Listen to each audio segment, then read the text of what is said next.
Hey guys, welcome to Wrestling Daze and welcome to today's unseen video. This is where we round up all the big talking points from social media. We've got a couple of big talking points. I would say we got two big talking points and then just other little bits and bobs in there. I did put this out on the channel. I put it out as a post. I knew that we would talk about it in this video. And it's good news. Kind of. I mean, it's more positive than what we originally thought. Let's put it that way, right? So, howdy, LFC. Thank you. So, this is a public statement from the Rotunda family, right? This is Mika Rotunda. This is Bray Wyatt's sister. This is Bo Dallas's sister. Our family would like to take a moment to clarify some information that's been circulating about my father, Mike Rotunda. Yes, my Uncle Barry did make a comment mentioning that my father is in hospice care whilst answering a question about my late brother Wyndham, who we lost 2 years ago. My father is not in hospice, but rather in a rehabilitation centre. He suffered a massive heart attack on September 20th. He was in a coma for a week, spent over a month hospitalised, and by the grace of God, he has now transitioned to a rehabilitation centre, where our family remains present, hopeful and focused on his recovery. It's been a long road. It's going to continue to be a long road, but they say that they're deeply grateful for the outpouring of love, prayers and support from the wrestling world. They do ask for privacy, of course, at this time, but they welcome continued prayers, good energy, healing thoughts to aid his recovery. So very much send in those.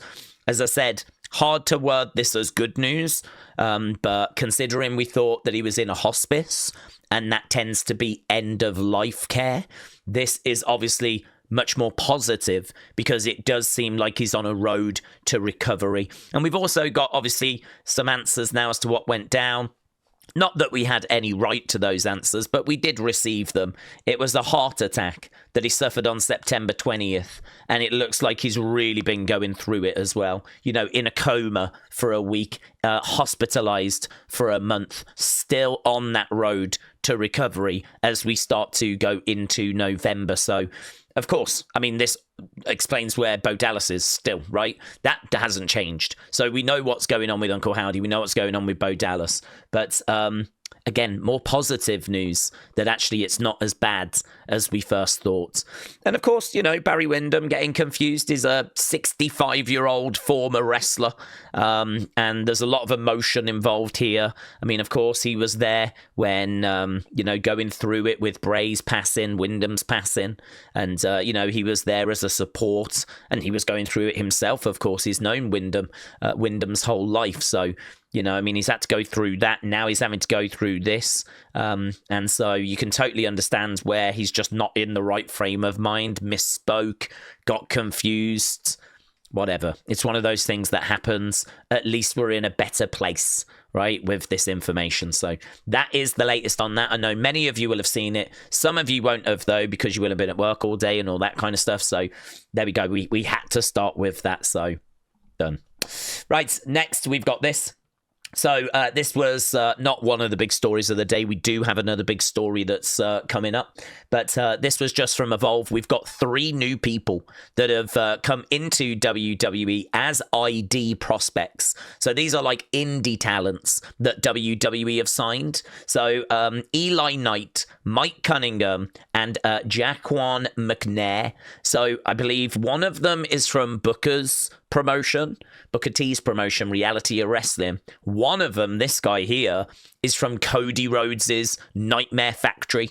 And so he's been signed. And then the other one I think said was from Flawless or something like that, which it must be like a wrestling training school promotion that I'm personally not familiar with. But yeah, these 3 are new signees, and there seems to be quite a bit of excitement around them. Booker T, certainly excited. I believe, I think it was this guy here was his guy. Can't remember. It was one of them. Is Booker T's guy. I know that's the Cody guy. So that's the guy that's come from Cody's American Nightmare school. So yeah, I'm excited to see what these 3 are going to bring. I don't know anything about them. I saw them for the first time on Evolve tonight, but just worth knowing that some new talent has come into WWE. Right, so this is from Cameron. So Cameron said, this is the other big news, by the way. It turns out the higher-ups that were racist towards Devon has now been named. The name that's been mentioned is Jim Ross. Now, this was the name that was suspected. I didn't mention that this was the name that was suspected because I didn't want to speculate. But there was a moment during that original interview where they do a bit of a Texas impression, and it's kind of feels like JR is the person that they are kind of insinuating. But I didn't want to say anything when I reported it because I don't know that that's who it was. And so I decided to not say anything. But now, actually, Devon has come out and said it is. He's done a podcast today and said that there's been loads of speculation on it. And he says, look, it is JR. He went through a list of people that it isn't. So he went through a load of names saying, like, it's not Pat Patterson. You know, Pat Patterson did so much for us. It's not Vince, you know, and he went through all these names and, you know, he finally landed on JR and confirmed that is the person that he had issues with. I just jotted down a couple of notes. He said he's not angry at him today. He said that he was disappointed when JR said what he said. And apparently it happened on a couple of separate occasions. He says he forgives him now, but JR still has not apologized, might even claim to not remember, right? And he just he said, look, if the dirt sheets are going to report this, I just ask that you print this story right. I think he's upset and his co-host were upset by some of the headlines that had already done the rounds, that they felt kind of misrepresented what had been said. So, yeah, this has kind of come out today. Now, obviously not seen anything back from JR. Haven't seen much of a reaction to this. I mean, it still feels like it hasn't really broke through as news. Still feels like it's still bubbling underneath a little bit at the moment. But yeah, apparently there were some racist comments. 2 separate occasions is what I can kind of figure out. And one of them being somewhat along the lines of, I don't like you because you're black. Right, just so we can get clarity as to the kind of thing we're talking about. And that is something that was allegedly said, right? Devon is not mixing his words on this. I mean, everything I've said, I've kind of written down from the podcast and what I heard him say. So, you know, there's no confusion here. There's no misinterpretation here. There are obviously certain wrestling journalists that are reporting this news. But as I said, it doesn't feel like it's really broke into the mainstream yet. I'm not getting loads of people tagging me in it. I'm not getting loads of people kind of, I don't know, talking about it. You can sort of tell when there's a buzz around something and there's just nothing happening with this at the moment. So I don't think it's really punched through yet. So we'll have to see if that happens over the next 24, 48 hours or so. But yeah, just be aware that that was on his latest podcast. You can even watch the video for it. I think it's called Devon and the Duke or something along those lines. I forget what the name of the show was. Oh, there it is. Duke Loves Wrestling. Because his co-host is called Duke. So it's Duke Loves Wrestling podcast. You can search on YouTube for that. Find the latest episode. You'll be able to hear all of this for yourself. Goes, I think it's like 40 odd minutes. I think the main bulk of it is like the first 25 on this topic. So 25 to 30. So I'd say this is the other big news story of the day. But that's it. There's no reaction, no comments from anywhere else. No one else has jumped in on this. As I said, still feels like it's a little bit under the radar. Right, don't know that there's much to this. Kelani, it was just shouting out some other legends. She's like, what TNA knockout legend should be next after she got rid of Jordynne Grace? Should it be Mickie James? Should it be Gail Kim, Tasha Steelz, ODB, Velvet Sky, Angelina Love, Awesome Kong? Who should Kelani go after next? Undertaker told a pretty fun story. So he went to go and get some steaks, got in his car. His car's quite high up. Drove forward, just went straight over this like smaller vehicle. I don't know what he's driving. Sounds like he's driving a monster truck, but apparently like he just went over this smaller vehicle, went over the hood of it, And apparently the guy saw whose car it was and was loving it. Came out and he was like, oh my God, I'm such a big fan. I can't believe it. The Undertaker. Undertaker's like, oh my God, I'm so sorry. He's like, oh, I need a new car anyway. Oh my God, this is amazing. And Undertaker was like, it really turned an awkward situation into something at least a little more positive. The fact that the guy was a fan and whatever. What a story. Something that could have been an absolute nightmare turns into a real fun story to share on a podcast. So and it was Undertaker's fault as well. He said he just didn't see, but when the guy came out, he was like, oh my God, it's the Undertaker, and was like giddy about it. So yeah, I mean, maybe when he got home and it hit him, he might have been like, oh, actually no, that does suck a little bit. Actually no, I do need that car. But yeah. And this is talking earlier of Kelani. Here's Jordynne Grace, look, showing the marks after she got smacked with that TNA championship belt. So, God, she took quite a hit there, didn't she? Quite a hit. Edward said, do you see the damage that Kelani did with that title? I feel like I can almost see the letters TNA printed on the side of her face. I didn't realise she had hit her that hard, you know? I mean, was she in the car that Undertaker drove over? I mean, that's quite a wound, isn't it? Look at all these marks. I wonder if that was like, didn't she get like, I don't know if she got chucked into some ring steps or something after. I'm thinking it's hard to believe that one belt shot did that. So I'm just trying to think if there was maybe something else that I might have missed, like if she got chucked into. I don't think she did though, unless something happened after the broadcast that we didn't see. But all of that from one belt shot. Don't know. Yeah, crazy. So there we go. Jordynne Grace showing off some wounds. Right, Shakeem, thank you. Just a fun little video of Bayley and CM Punk. And then there was one that was very social. Thanks, Dad. That was the best. You're the best dad ever. There was not much older than you. Capybara, capybara, capybara, capybara. There was one capybara that was very social, so I think he gave us all the moments. So there we go. Thanks, Dad. You're the best. You can see that Punk's like, and then he thinks about it. He's like, hang on, I'm not much older than you, you know. So that was Punk and Bayley, I believe, whilst they were over in Japan, I think. Either Japan or Australia. Here's Bayley with AEW Women's Champion Chris Statlander. Here's a meeting of worlds, isn't it? AEW Women's Champion Chris Statlander and Bayley. She posted this picture on her Instagram. Obviously, Chris Statlander has become the AEW Women's Champion fairly recently. I don't know if they met up fairly recently. I mean, obviously she's great friends with Mercedes, so I mean, I'd imagine she's probably been around AEW talent quite a bit. And if you think about it, I mean, like Daniel Bryan, Dean Ambrose, there's quite a few people that have gone over to AEW from WWE, so Bayley probably knows a fair few of them. So it wouldn't shock me to find out, like Renee Young, obviously the wife of Jon Moxley. It wouldn't shock me to find out that they hang out on, you know, a semi-regular basis.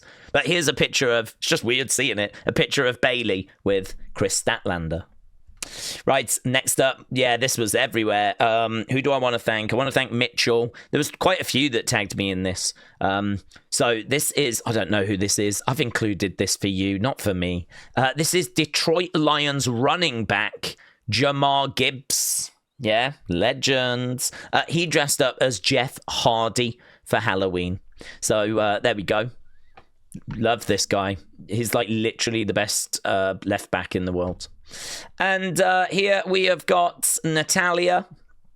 So Natalya is doing her book tour. So it's available now, I believe. So there we go. She's promoting the new book, The Last Heart Beating. And here's a word from Natalya. Here's a word from the author. She says, nights like these remind me of how lucky I am.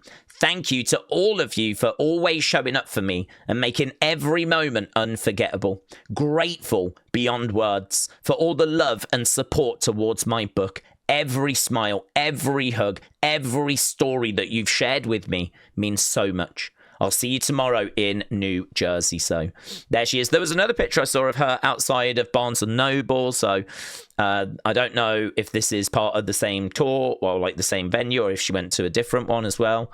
If she's doing like a few different bookshops a day. I don't know. But I would say have a look if you're in America and you're interested. I think her tour is pretty big, so there's a good chance she could be coming to your area. Right, next up, Johnny went to the Wyatt 6 horror haunted night thing. And like there was this little area that had some lockers and it had like some wrestlers' names on. And he found his name. How great is that?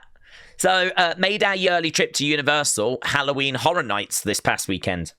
And even though the Wyatt 6 make my life miserable at work, they did make one of my bucket list dreams of being canon in a theme park come true. So there we go.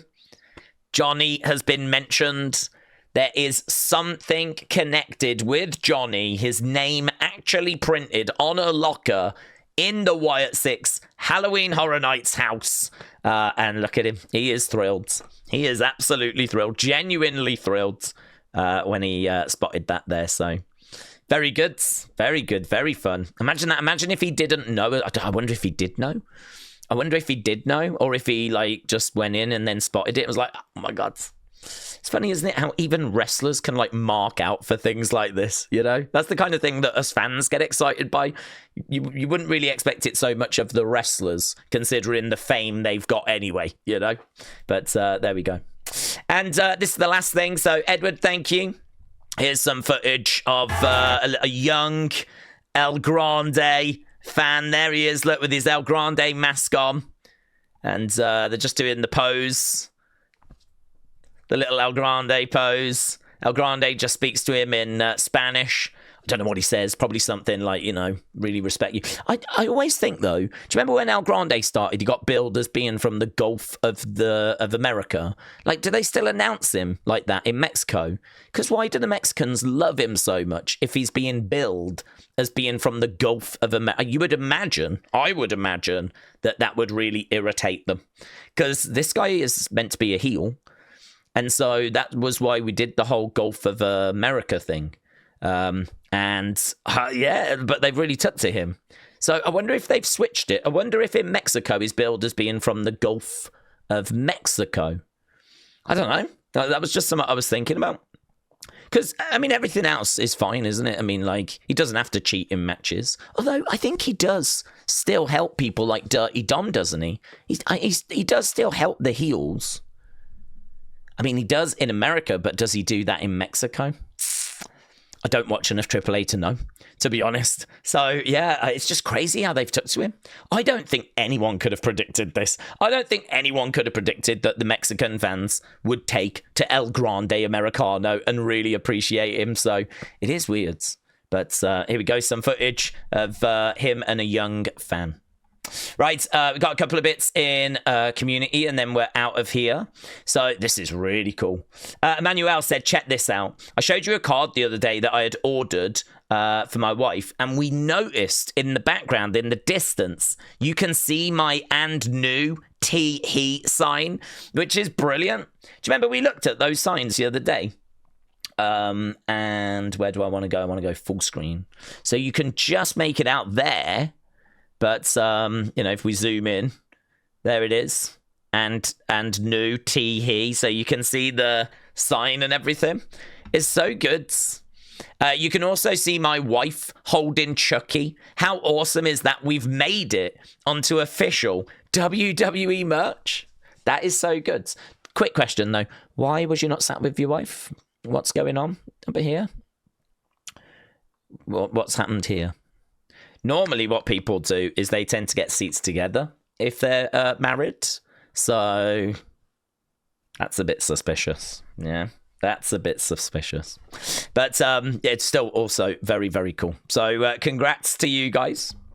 And then here we got Carl. Yeah, this is crazy as well. This has got to be one of the craziest community folders. This is, and I don't like playing these all the time because I sort of feel like it's her content. I don't want to steal it every week, so I don't play it every week. But this is, of course, Happy Wednesday, the amazing Kendall Gray, who I think is amazing, the amazing Ren Sinclair, who I think is amazing. These two are amazing.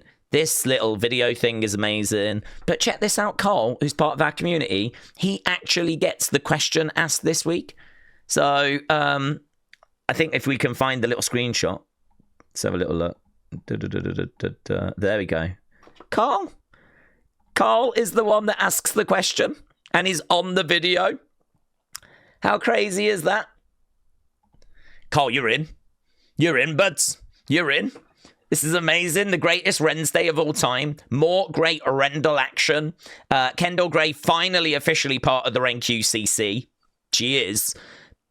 She writes her name on the jacket and everything. We'll have to see what Charlie Dempsey says when he returns. And as if that wasn't great enough, I'm in it. What an episode. So very, very good. Very impressive. And a very good episode as well. Really fun. These two are obviously really... There she is, look, writing her name on the jacket now that she's in the RenQCC.